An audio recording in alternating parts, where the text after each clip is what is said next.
সোনাকে নিয়ে পালানোর আগেই ছদ্মবেশী রুদিকে ধরে ফেলল দীপা। হ্যাঁ বন্ধুরা, অনুরাগের ছোঁয়া সিরিয়ালের পরবর্তী পর্বে আপনারা ঠিক এমনটাই দেখতে চলেছেন। অবিনাশ এবং দীপা সোনাকে খুঁজতে বেরিয়ে পড়ে। মাঝপথে গণেশ পূজার আয়োজনে দীপার গাড়ি জ্যামে পড়ে যায়। অপরদিকে সোনা সেই গণেশ পুজোর মন্দিরেই প্রার্থনা করতে থাকে। সোনা বলে, ভগবান তুমি আমাকে রক্ষা করো কুন্তলা আর রুদির হাত থেকে।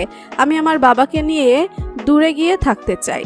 অন্যদিকে কুন্তলা জানতে পারে সোনা এই মন্দিরেই আছে, তাই কুন্তলা রুদিকে ছদ্মবেশী সাজিয়ে সেই মন্দিরে পাঠায় সোনাকে নিয়ে আসার জন্য। এরপর রুদি মুখে রং লাগিয়ে ওই মন্দিরে গিয়ে সোনার গলায় ছুরি ধরে সোনাকে জোর করে মন্দির থেকে বের করে আনে। তারপর অবিনাশ বলে, দীপা দেখে আমাদের সোনাকে কেউ নিয়ে যাচ্ছে।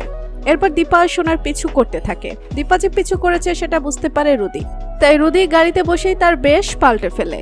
অন্যদিকে ছোট্ট লাবণ্য কান্না করতে থাকলে উর্মি থাপ্পড় দিয়ে বলে, সারাক্ষণ একরকম কান্নাকাটি আর ভালো লাগে না আমার, তুমি গিয়ে সেই আশ্রমেই থাকো।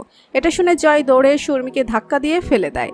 জয় বলে, লাবণ্য আমার মেয়ে, সেই সেনগুপ্ত বাড়িতেই থাকবে, তোমার ইচ্ছে না হলে তুমি সেনগুপ্ত বাড়ি থেকে বেরিয়ে যাও। এরপর উর্মি গিয়ে থানায় জয়ের নামে কমপ্লেন করে আসে। কিছুক্ষণ পর থানা থেকে পুলিশ এসে জয়কে অ্যারেস্ট করতে বলে। জয় বলে, আমাকে কেন অ্যারেস্ট করছেন?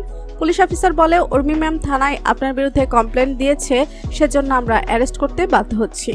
অপরদিকে রুদির পিছু করতে করতে রুদিকে বাস স্ট্যান্ডে গিয়ে ধরে ফেলে দীপা।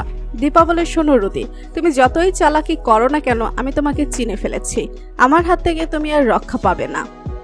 এরপর দীপার কাছে ধরা খেয়ে রুদিকে পুলিশের হাতে তুলে দিল দীপা। তো বন্ধুরা, রুদি ছদ্মবেশ ধারণ করে সোনাকে কিডন্যাপ করায় রুদির কি শাস্তি হওয়া উচিত তা অবশ্যই কমেন্ট করে জানাবেন এবং পরবর্তী আপডেট পেতে আমাদের চ্যানেলটি সাবস্ক্রাইব করে পাশে থাকবেন। ধন্যবাদ।